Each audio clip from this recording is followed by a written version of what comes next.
అఖండ బ్రహ్మచర్యాయ సుజ్ఞానాంబుది విహారిణే శ్రీ మహాదేవ స్వరూపాయ నమో ప్రేమానంద సద్గురుం. అఖండ బ్రహ్మచర్య వ్రతస్వరూపులకు సుజ్ఞానాంబుది సాగరమును విహరించు మహాదేవ స్వరూపులైన ప్రేమ స్వరూపులైన బ్రహ్మచారి మహర్షి సద్గురు శ్రీ శ్రీ శ్రీ ప్రేమానంద స్వామి గురుదేవుల పాదపద్మములకు సాష్టాంగ నమస్కారములు. తపోవనము ఆశ్రమ సంస్థాపకులు, సనాతన ధర్మ సమాజము వ్యవస్థాపకులు, బ్రహ్మచారి మహర్షి సద్గురు శ్రీ శ్రీ శ్రీ ప్రేమానంద స్వామి గురుదేవుల పాదపద్మములకు సాష్టాంగ నమస్కారములు. ఇచ్చోటి స్వాములకు భక్తులకు నమస్కారములు. శ్రీ గురుదేవులు రచించిన శతకం నుండి పద్యములు. శ్రీ గురుని చరణములు స్థిరముగా నమ్ముము, అటి భక్తిచే అరివర్గమ్ముల జయింపవచ్చు. గురుభక్తి మహిమచే గుణరహితుడవుదువు, ప్రేమానంద స్వామి మాట వేదాల మూట. ఎవరైతే శ్రీ గురుదేవుని యొక్క పాదపద్మములు సంపూర్ణమైన శరణాగతి పొందుతారో, నమ్మినప్పుడు వాళ్ళలోని అరిషడ్ వర్గంలో అనగా కామ క్రోధ లోభ మోహ మదము మాచర్యం అనే అరిషడ్ వర్గం నశించి గుణాతీతుడై విరాజిల్లుతాడు శిష్యుడు. శ్రీ గురుదేవుని యొక్క పాదపద్మములు సంపూర్ణ శరణాగతి పొందిన శిష్యుడు.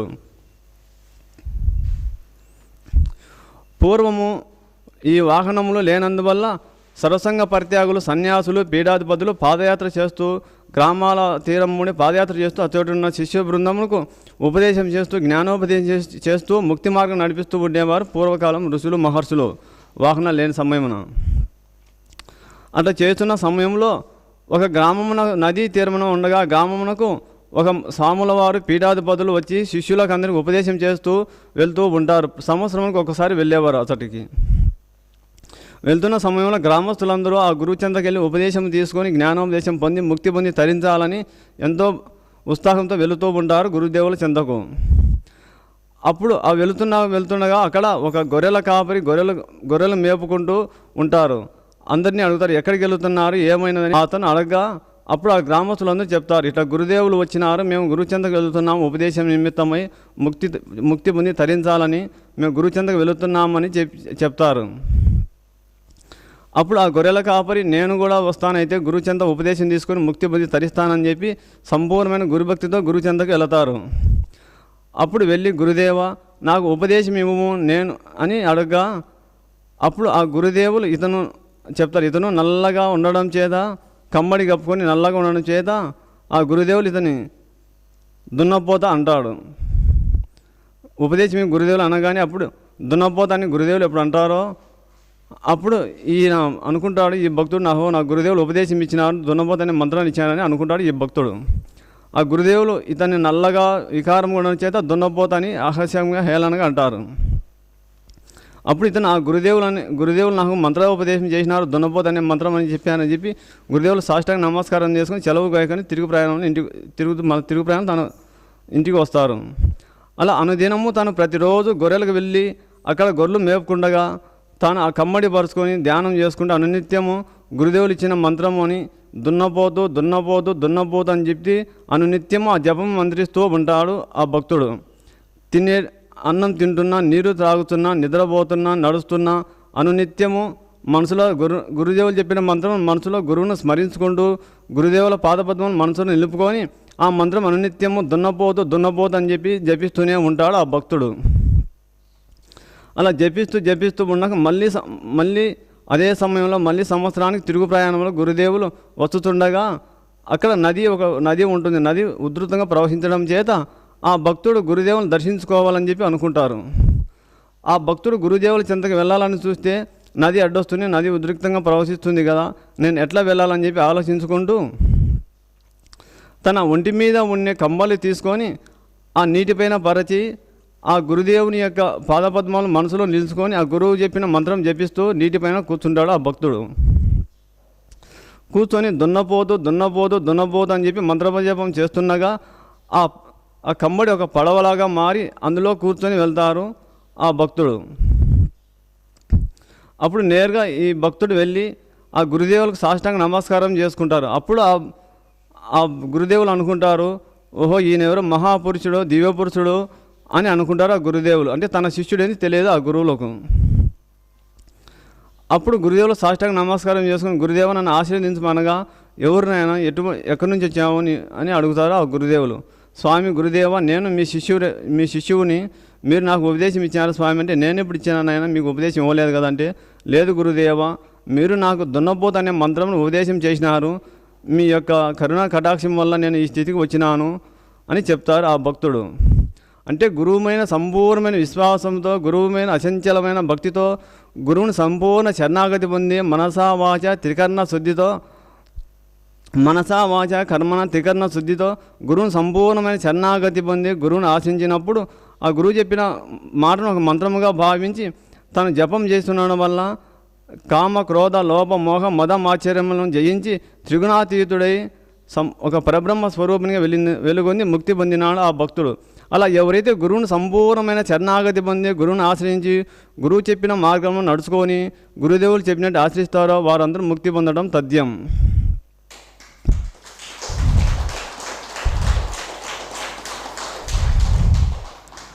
కాంత సంగమున్న కనక సంగమున్న మరుల సంగ చోర సంగమున్న విశ్వవ్యాపకుడగు గురుని వింత తెలియగలేవు ప్రేమానంద స్వామి మాట వేదాల మూట.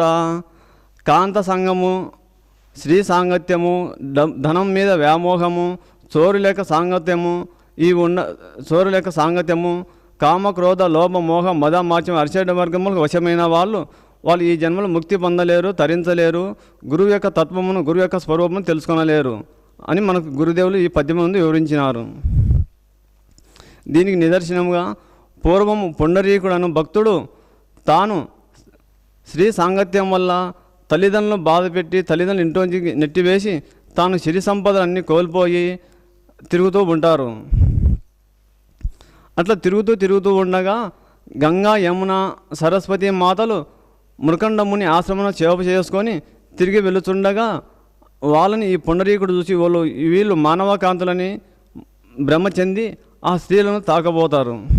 అప్పుడు వాళ్ళు అదృశ్యులై మృకండముని ఆశ్రమానికి వెళ్ళిపోతారు. మళ్ళీ అప్పుడు ఈ పుండరీకుడు వాళ్ళ మీద వ్యామోహం చేత ఆ ఆశ్రమంలోకి వెళ్తారు.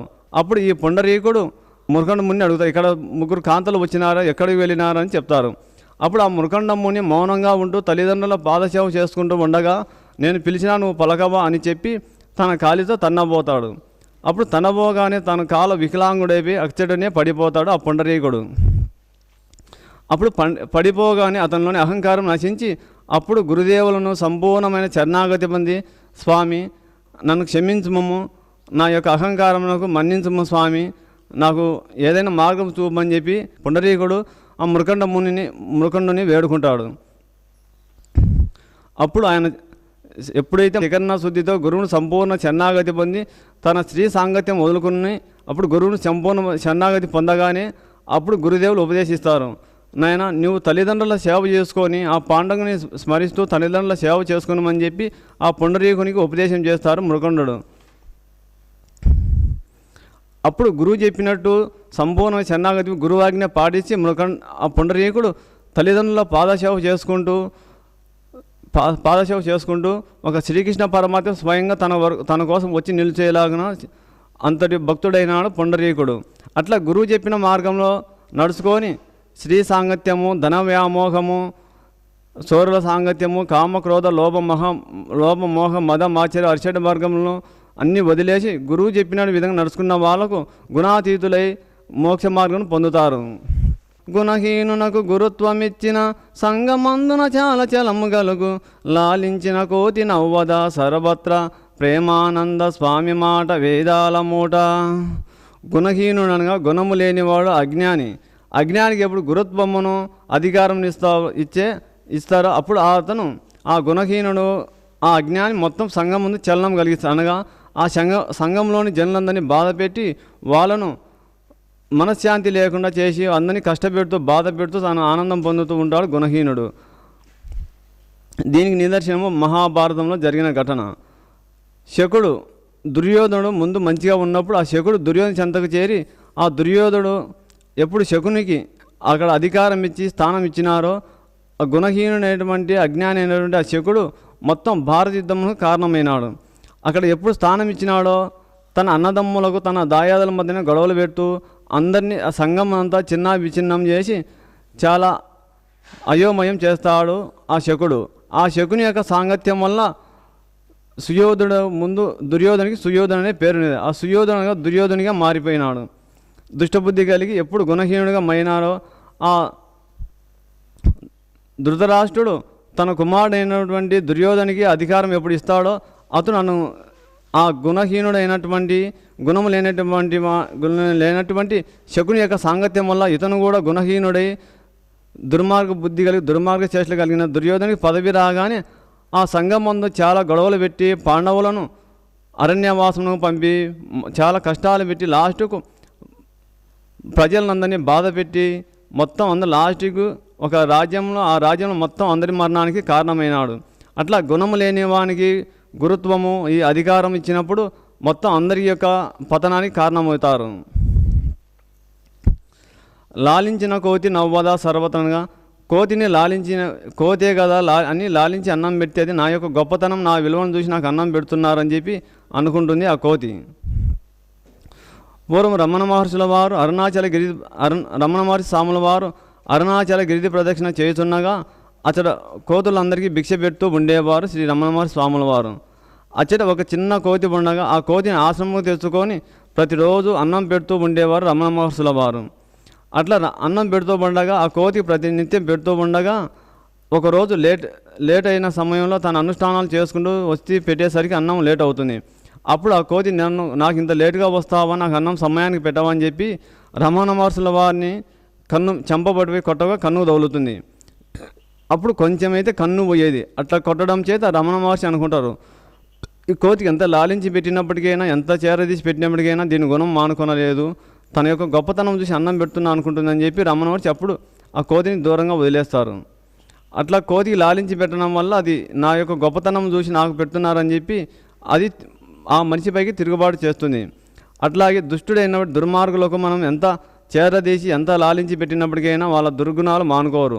మా యొక్క గొప్పతనం మా యొక్క విలువ చూసి మమ్మల్ని గౌరవిస్తున్నారు అనుకుంటారే కానీ వారు సన్మార్గ ప్రవక్తలు కావాలి, వాళ్ళు మంచి మార్గం నడుచుకోవాలని చెప్పి చెప్తున్నారని వాళ్ళు గ్రహించలేరు.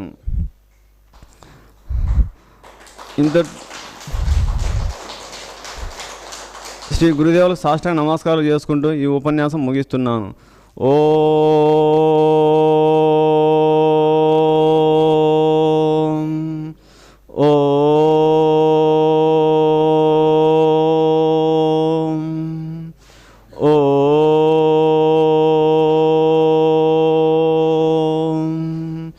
ఓం సహనా భవతో సహనౌ భునక్తో సహ వీర్యం కరవావహై తేజస్వినావధీతమస్తు మా విద్విషావహై. ఓం శాంతి శాంతి శాంతి.